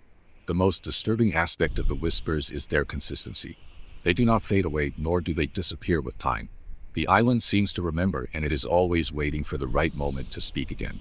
People who have spent a long time on Dragonstone claim that, over time, they begin to understand the whispers in some strange, almost subconscious way. They become familiar with the cadence of the sound, the rise and fall of the murmurs, and they begin to feel as though they are communicating with the island itself, as if the whispers are speaking directly to them. But no one truly understands what these voices are saying. Some believe they are the remnants of the island's ancient magic, echoing through the centuries like a memory that refuses to fade. Dragonstone was built upon the bones of the Valyrians, a people whose magic was intertwined with dragons, and many believe that the whispers are the last vestiges of their power, trapped in the stones of the island. These ancient whispers could be the voices of the Valyrians calling out from the past, reminding the living of the dark power that once flowed through the land. Others believe that the whispers are something even older, something that predates the Valyrians and the Targaryens. There are those who claim that the island itself is alive, its very stones imbued with a power that cannot be explained. Some say that the whispers are the voices of the island's past inhabitants, the ancient ones who lived on Dragonstone long before the dragons ever arrived. These people, it is said, were not human but something else, beings made of the land itself, part of the island's very essence. The whispers in this interpretation are a remnant of their presence, a lingering connection to a time when Dragonstone was not just an island, but a living, breathing entity. Still, others believe that the whispers are not of the past at all, but a warning of the future. They believe that the island is trying to communicate something important, perhaps a prophecy or a foreshadowing of events to come. The island, in this theory, is not merely a passive observer, but an active participant in the fate of those who dwell upon it. The whispers are a call to action, a reminder that the Targaryens or anyone who claims Dragonstone as their home are not alone on this island. There are forces at work, forces that are not bound by time, but by something far more ancient and far more powerful than anything mortal minds can comprehend. What is certain is that the whispers have an unsettling effect on those who hear them. People who spend too much time in the castle often report feeling a strange sense of being watched, as though they are not truly alone, even when the halls are empty. It is as though the very stones of Dragonstone are alive, and they are always listening, always waiting for the next moment when they can speak again. Some claim that the whispers even follow them outside of the castle, lingering in the quiet corners of the island, whispering their secrets to anyone who will listen. For those who have lived on Dragonstone for long periods of time, the whispers become a part of the island's presence. They grow accustomed to the sound, to the strange, eerie way the stones seem to speak. But for newcomers, or for those who are unfamiliar with the island's history, the whispers can be terrifying. They feel like a presence, something that is always there, just out of reach. And as the night deepens and the wind begins to stir, it becomes impossible to ignore the feeling that something is watching from the darkness, waiting for the moment when the whispers will return. In some of the older tales, it is said that those who venture too close to the source of the whispers are never seen again. There are rumors of individuals who have gone into the castle's depths, following the trail of the voices only to vanish without a trace. Some believe these people were lost to the island, drawn into its depths by the mysterious power that resides within the stone. Others say that the whispers are not merely voices, but guides, leading the way to something deeper, something hidden in the dark recesses of the island. What that something is remains a mystery, but many claim it is a power older than the Valyrians, older than the dragons themselves. And so, the whispers continue, drifting through the halls of Dragonstone, rising from the stones like a forgotten song. They are a reminder that the island is not merely a place of stone and salt, it is a place of memory, of magic, and of forces that cannot be easily understood. For those who live on Dragonstone, the whispers are a part of the island's fabric, a constant presence that shapes the way they see the world. For those who hear them, there is no turning back.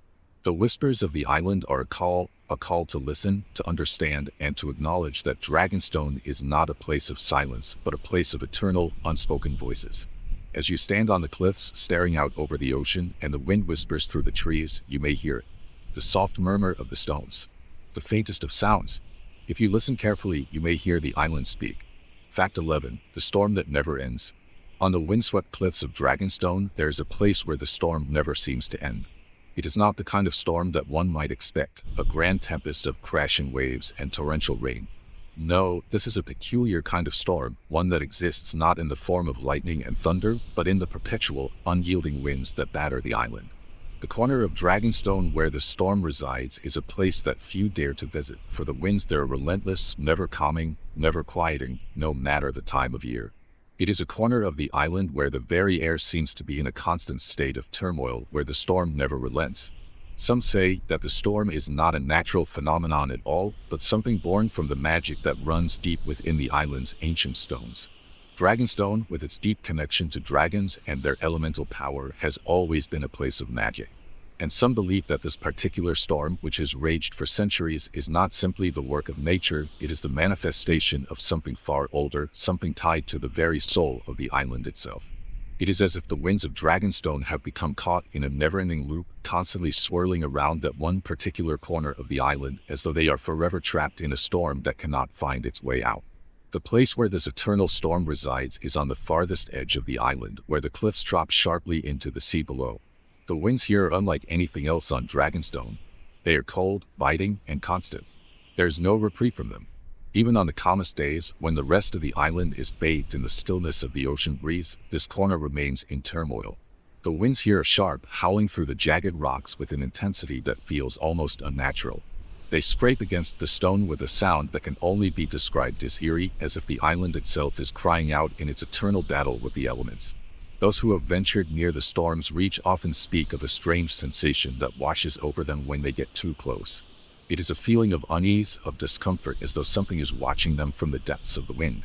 The air here is thick with the energy of the storm, and the wind seems to press in from all sides, tugging at their clothing, threatening to pull them off balance. The sound of the wind is deafening, a constant roar that fills the air, and it seems to echo off the cliffs, reverberating through the bones of the island itself. It is as if the storm is not just in the air, but in the very stones beneath your feet. There is a persistent, almost oppressive weight to the storm. It is not simply the physical force of the wind that is overwhelming, it is the atmosphere of tension that seems to accompany it. The land itself feels alive with the energy of the storm. The wind tears through the jagged rocks, bending the trees in unnatural directions, but there is no rain to accompany it. It is as if the storm has been stripped of its most destructive elements, leaving only the wind, endless and unyielding. As you stand on the cliffs, looking out over the raging sea below, it becomes clear that the storm is not just a product of the environment. There is something otherworldly about it, something that defies logic. The storm does not respond to the rhythms of the natural world. It does not follow the seasons or the cycles of the moon. It is a constant, eternal force, a part of the very fabric of Dragonstone.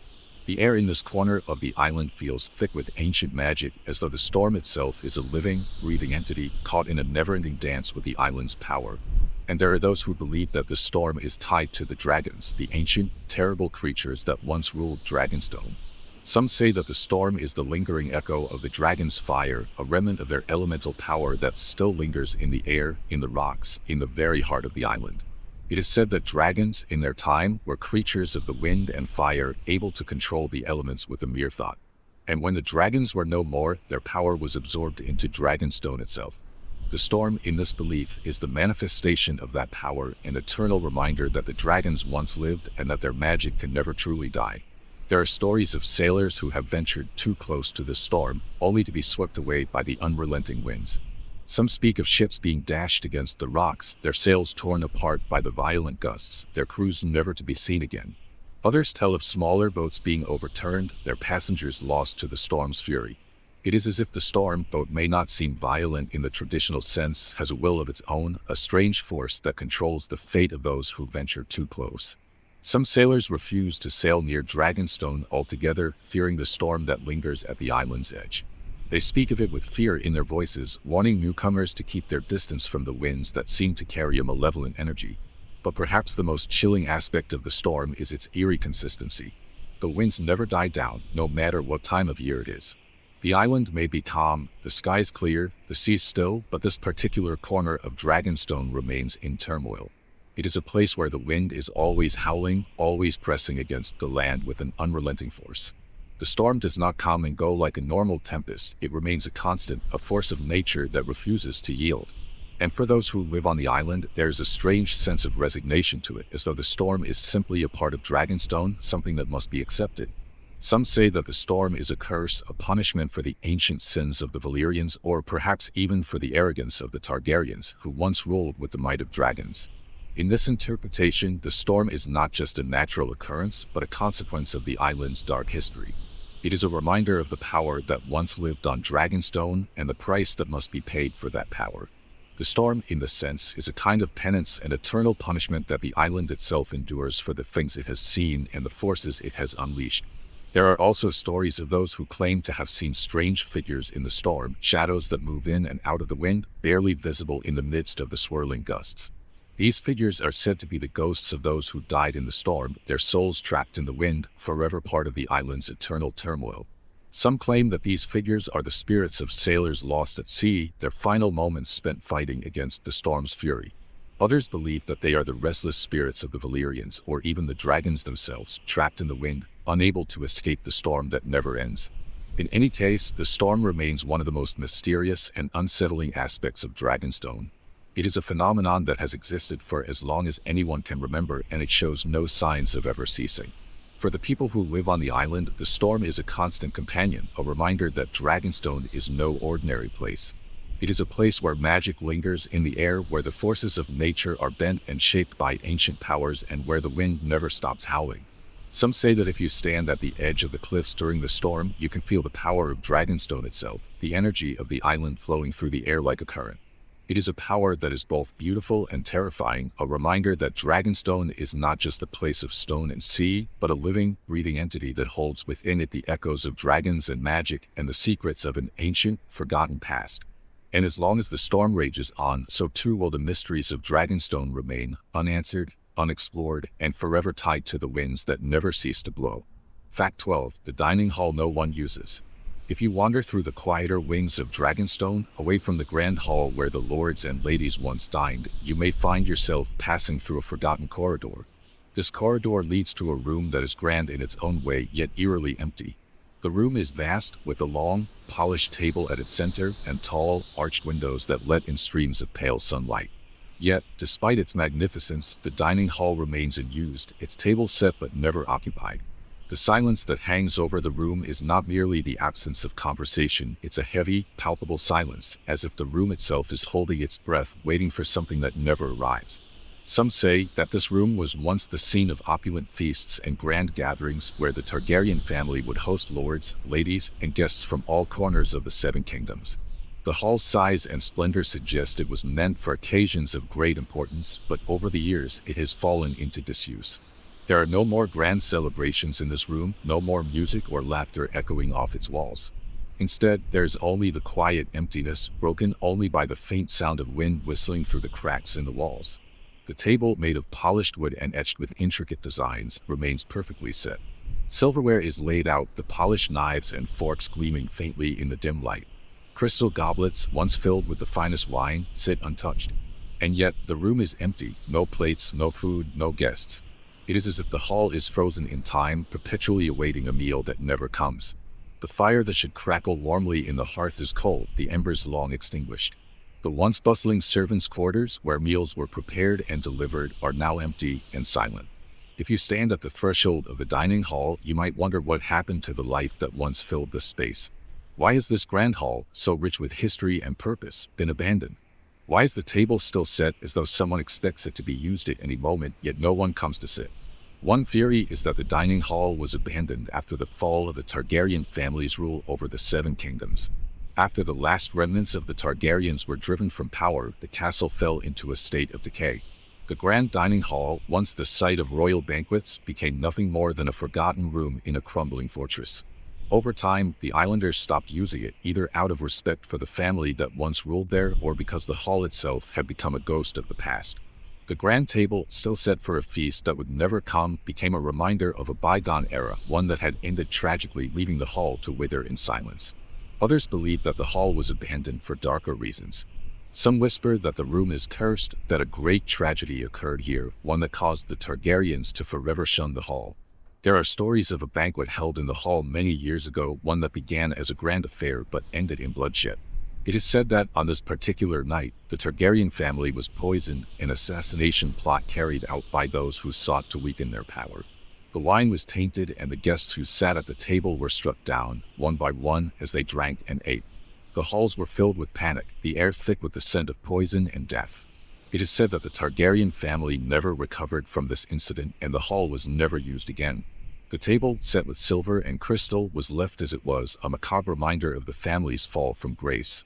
Some even believe that the room itself is cursed by the spirits of the Targaryens who died there.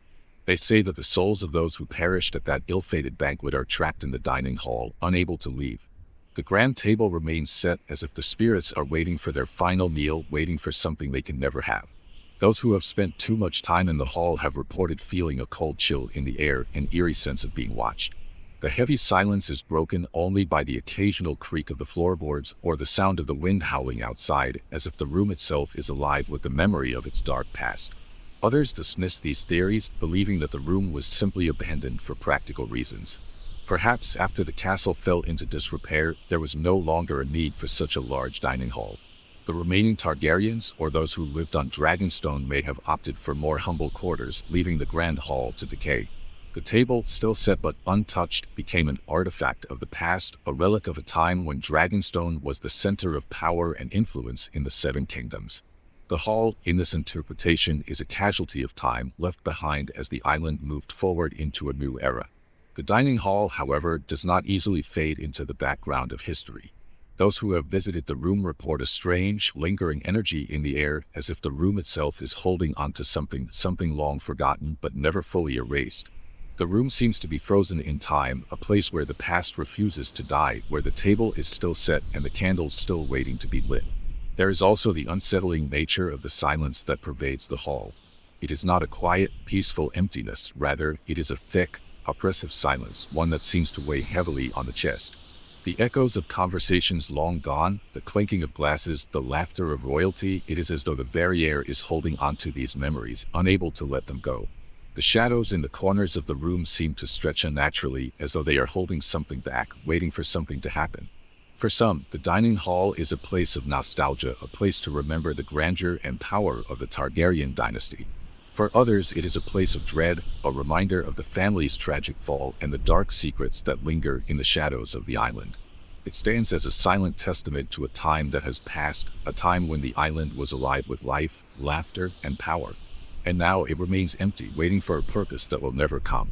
Perhaps the dining hall will always be this way, abandoned, forgotten, its table set for a feast that will never be held. The Targaryens, for all their power and majesty, have long since vanished from Dragonstone, and the island, once a seat of rule, has settled into a quiet and lonely existence. The grand dining hall serves as a poignant reminder of what was and what can never be again. And so it stands silent, still, and forever waiting. If you ever find yourself walking the corridors of Dragonstone at night and you happen to come upon the dining hall, you may feel an overwhelming sense of unease. The grand table, set as if for guests but never filled, seems to hold the memory of something lost, something broken. The empty chairs around the table, the untouched plates and goblets, are a haunting reminder of the island's past. And in the stillness of the room, you may sense the presence of the ghosts of those long gone, trapped in the echoes of a time when Dragonstone was full of life, but now is nothing more than a memory that refuses to fade, no matter how many years pass. Fact 13. The strange glow of the fireplace at midnight. On certain nights, when the world seems at its quietest and the moon hides behind a veil of clouds, there is something unusual that occurs in the grand hall of Dragonstone. A phenomenon that has both captivated and unnerved the few who have witnessed it.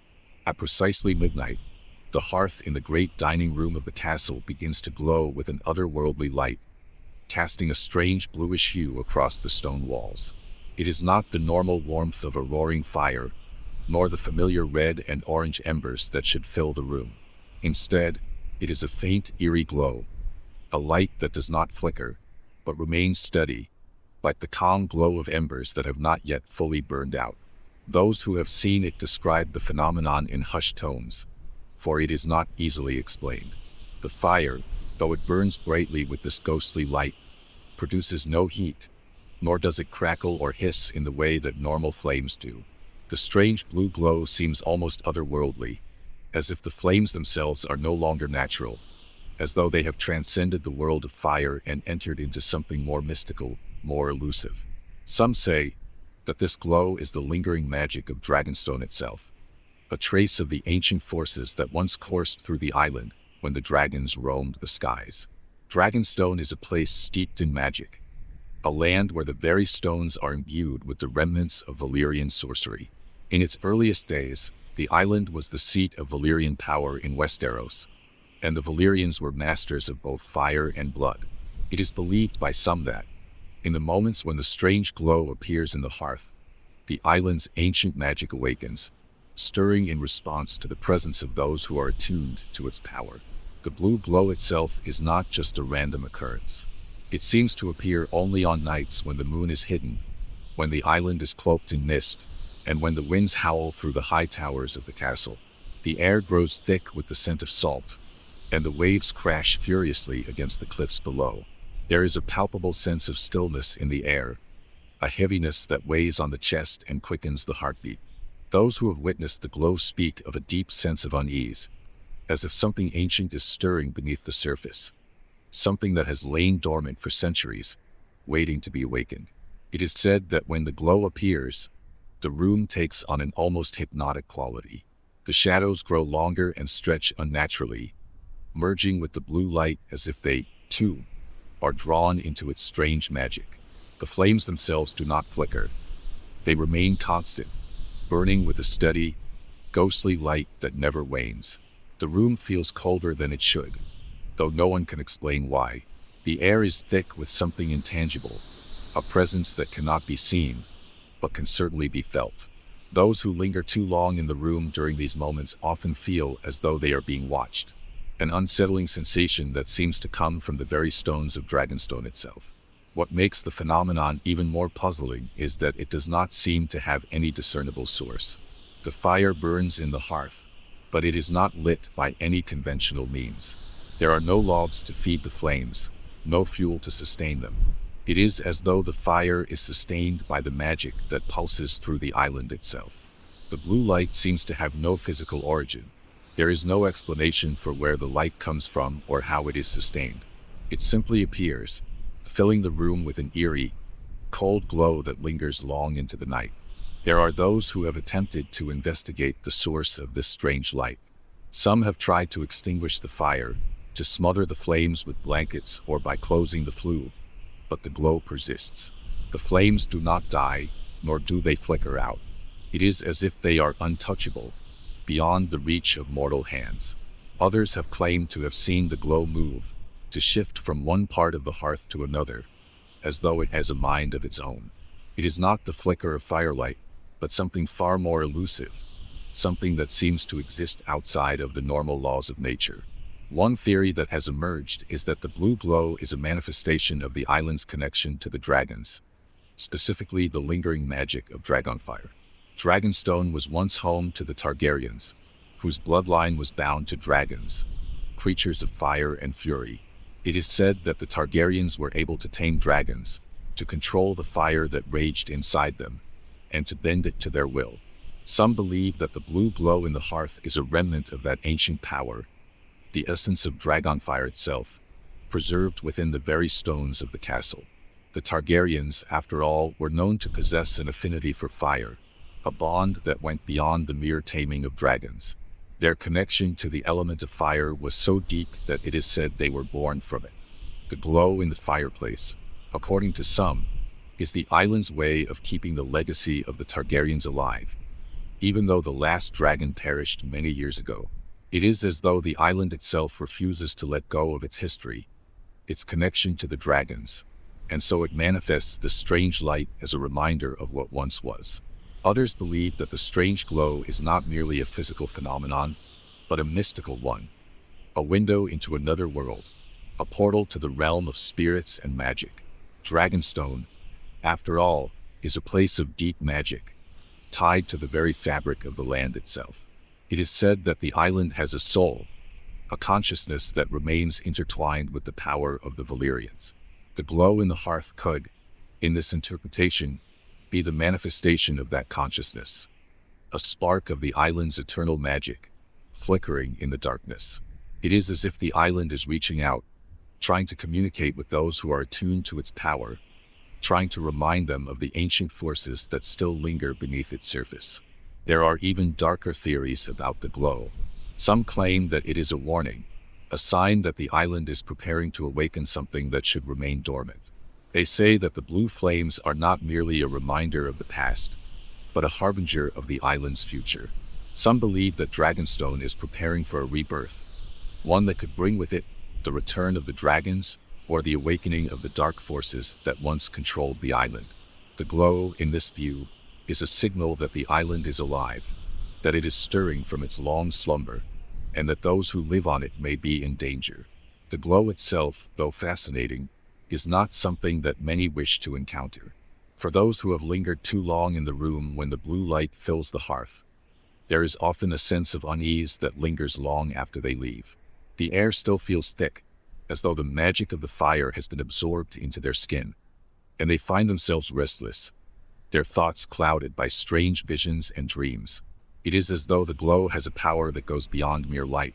It is something that alters the very fabric of perception, something that makes those who witness it feel as though they are not entirely in control of their own minds. The strange glow of the fireplace at midnight remains one of Dragonstone's most enigmatic phenomena.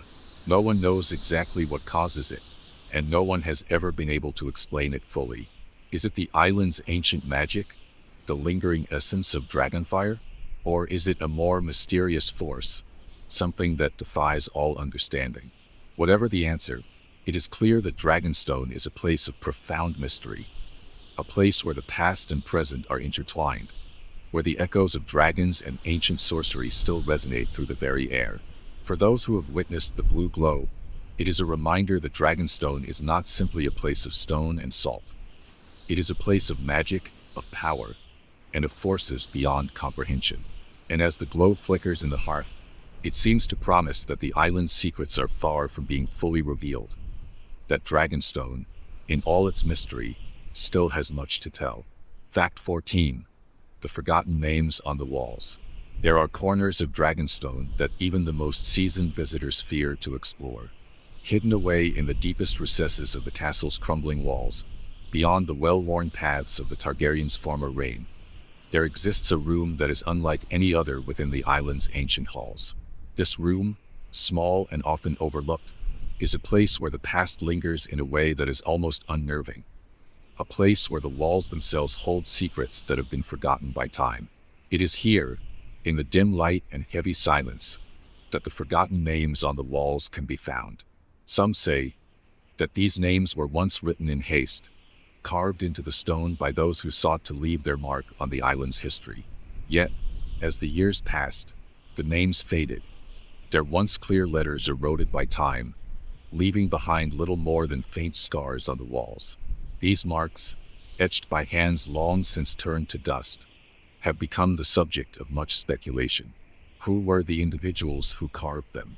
And why did they choose to leave their names in a place so hidden, so remote, and so seemingly inconsequential?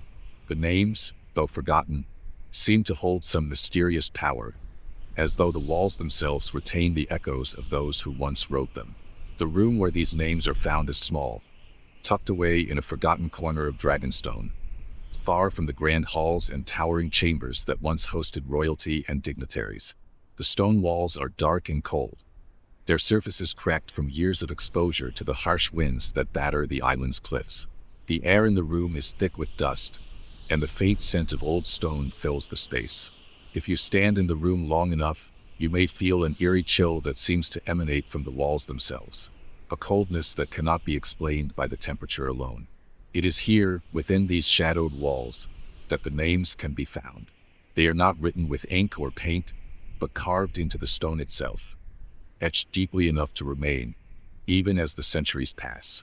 The names appear to be scattered randomly across the walls, some close to the floor, others near the ceiling, some barely visible to the naked eye.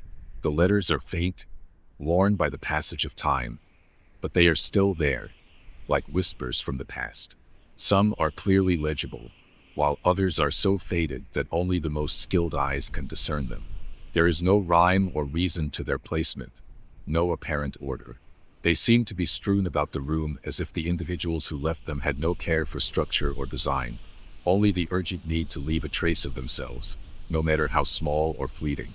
The names are not of any great historical significance, at least, not in the way that the Targaryens or the Valyrians might be remembered. There are no grand titles here, no nobility or kings.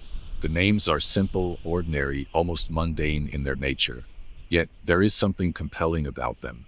Each name carved into the stone seems to hold its own secret, its own history. A history that has been lost, buried beneath the weight of centuries. Some of the names are short, others long, and each one carries with it a sense of sorrow, as if the individuals who wrote them were trying desperately to hold on to something that they feared would slip away, just as the island itself was slipping into a forgotten past. The most puzzling aspect of the names, however, is the lack of records. There is no mention of these individuals in any of the island's known histories. No one can say for certain who they were, or why they chose to leave their mark on the walls of Dragonstone. Some believe that the names were carved by the servants who lived in the castle, those who were too lowly to be remembered by history, but who nonetheless sought to make their mark in the place they called home. Perhaps they were the forgotten men and women who lived and worked in the shadow of the Targaryens, their lives never celebrated, never acknowledged, but who left behind these names as a testament to their existence. Others speculate that the names might be those of prisoners, individuals whose fates were sealed in the dungeons of Dragonstone, left to die in obscurity, their lives erased by the passage of time. It is said that the dungeons of Dragonstone were once filled with the most unsavory characters, traitors, rebels, and those who dared to challenge the Targaryen rule. Perhaps these names, carved by trembling hands in the dead of night, were the last acts of defiance from those who were abandoned and forgotten. The walls, in this view, were their only witnesses, their only audience in their final moments. The names were their attempt to leave something behind, to be remembered, even if only in the faintest form. Yet there are other, more unsettling theories. Some believe that the names are not the work of any mortal hand, but rather the product of something far darker, a presence that resides deep within the island. Dragonstone, after all, is no ordinary place. It is a land imbued with ancient magic, a magic that is tied to dragons, fire, and blood. Some believe that the names were carved by an otherworldly force, a spirit or entity that is bound to the island, trapped within its very stones. This force, some say, is what gives Dragonstone its strange power. The same power that causes the storms, the strange blue glow in the fireplace, and the restless energy that seems to pulse beneath the surface of the island. There are even rumors that the names are the work of the island itself. Perhaps Dragonstone, in its own enigmatic way, is alive. Its ancient magic trying to communicate, trying to leave a mark on the world before it slips into obscurity. The names, in this interpretation, are not the product of any individual, but rather the island's attempt to remember, to preserve the history that has been lost to time.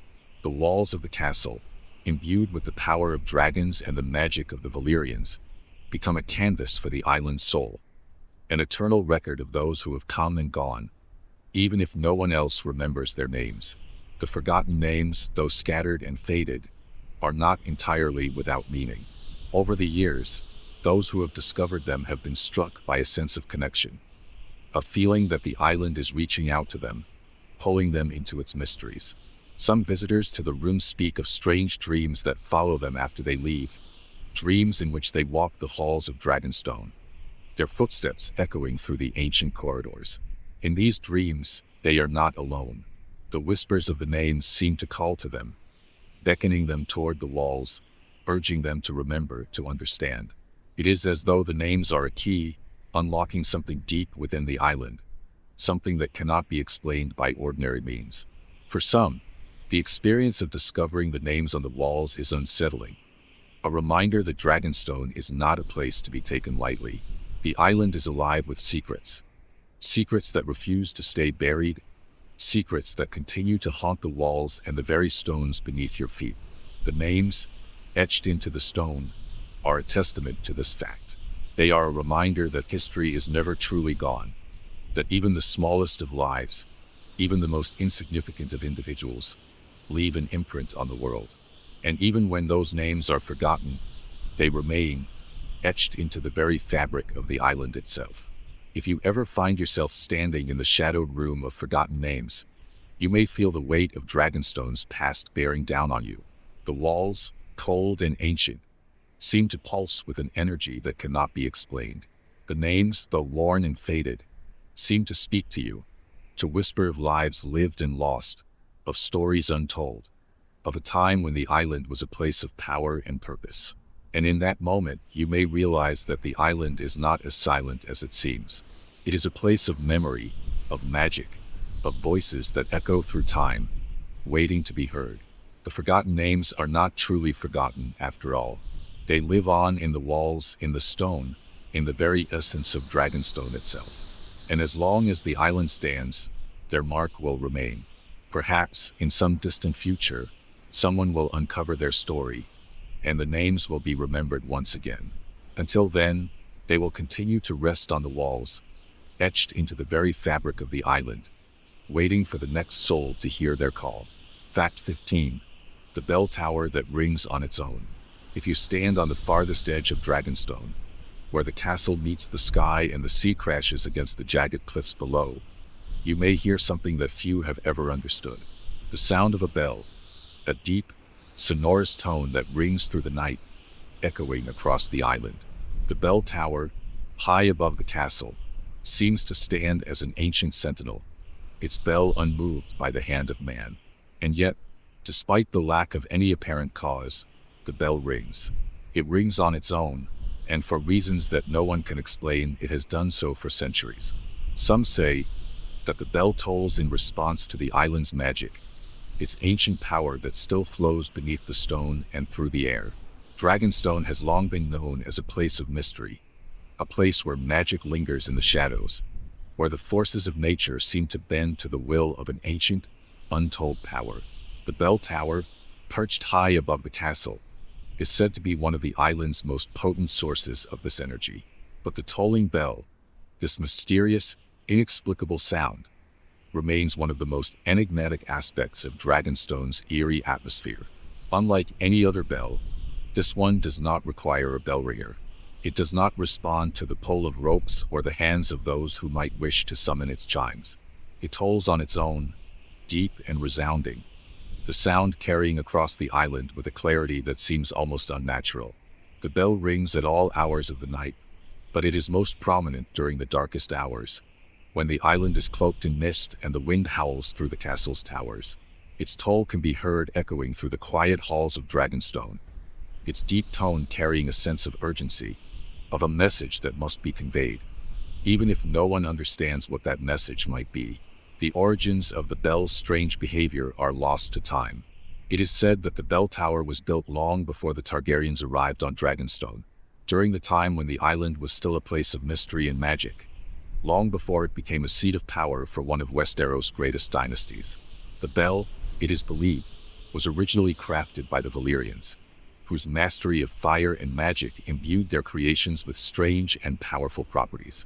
It is thought that the bell was designed to serve as a kind of beacon, a signal to the island's inhabitants that something important was about to happen, or that an event of great significance was underway. However, the bell's purpose remains a mystery. Some believe that the tolling bell is a sign of the island's magic awakening, a reminder that the power of Dragonstone is far from dormant. There are tales of the bell ringing just before moments of great change, before the Targaryens arrived on the island, before their great fall from power, and even before some of the more significant historical events in Westeros. It has become a kind of omen, a harbinger of things to come. Yet, despite its frequency, no one can seem to pinpoint exactly what the bell is trying to signal. Some say that the bell rings to mark the death of someone important, though there is no record of anyone ever ringing it manually to announce such events. The bell tolls with a kind of finality, deep and solemn, as if it is marking the passing of an era. Others believe that the bell rings when something great, either destructive or transformative, is about to happen. Its toll is not a celebration, but a warning, a reminder of the island's deep connection to forces far older than anyone can comprehend. The tolling bell, they say, is tied to the island's dark magic, a magic that lingers long after the dragons have gone, long after the Targaryens' reign has ended. The sound of the bell is not just a noise, but an experience. It reverberates in the bones, echoing in the very chest of those who hear it. It is said that when the bell tolls, the entire island seems to hold its breath, as though time itself pauses for a brief moment.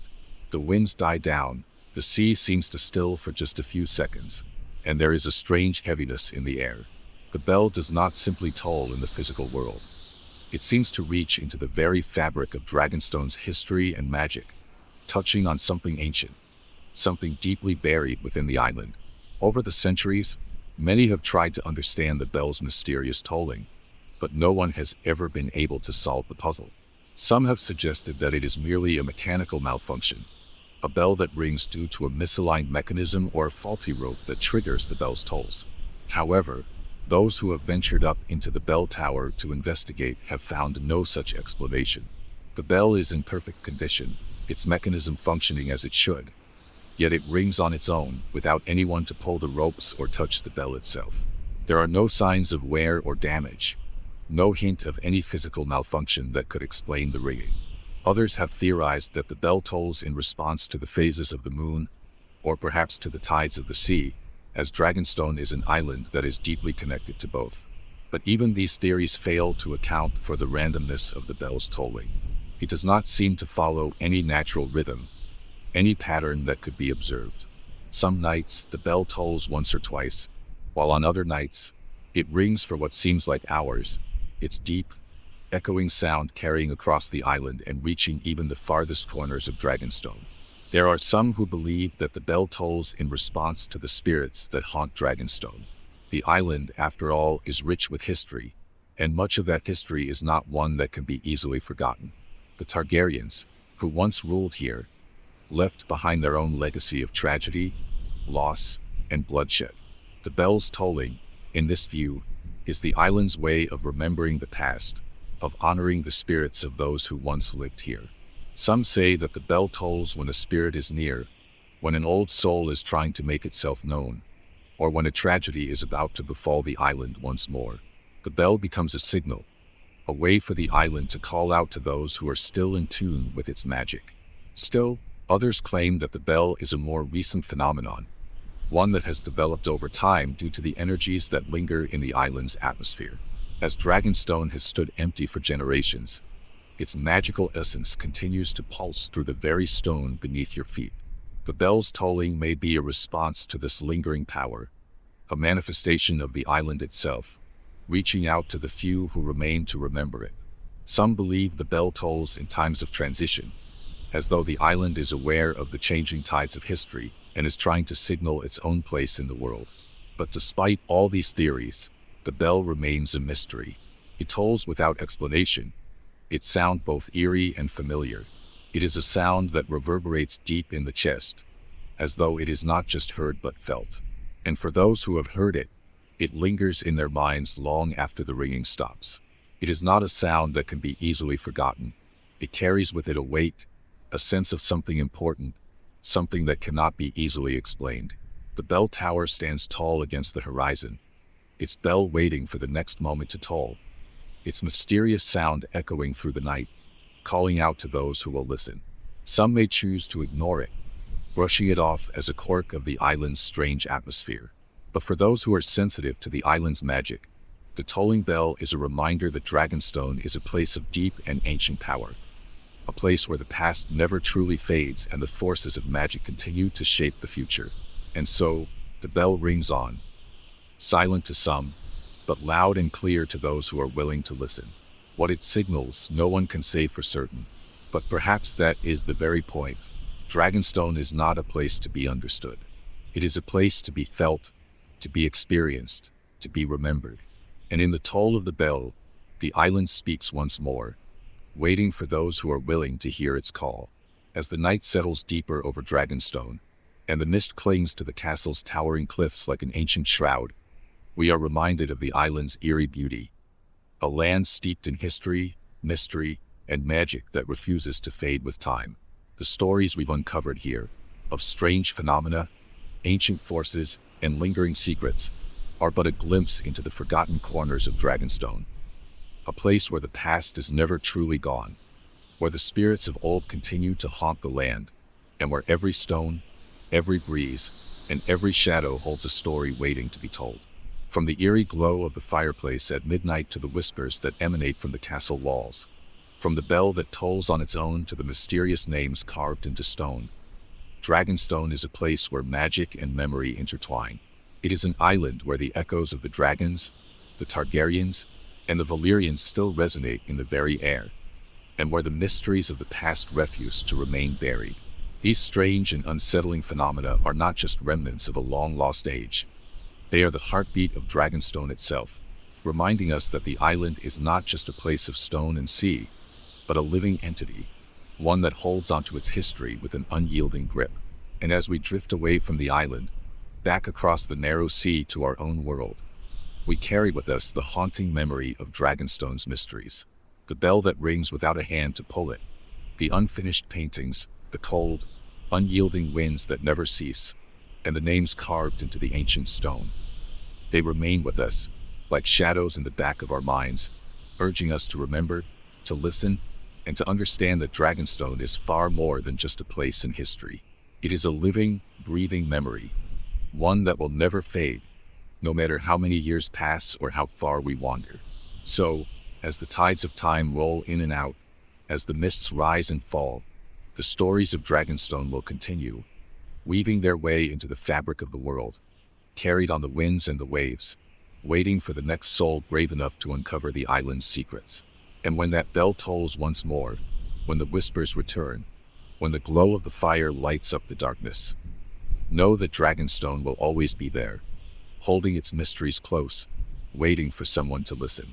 May your dreams be as mysterious and deep as the island itself, and may the quiet whispers of Dragonstone echo softly in your mind, as you drift into a sleep filled with stories that are both strange and unforgettable. Good night.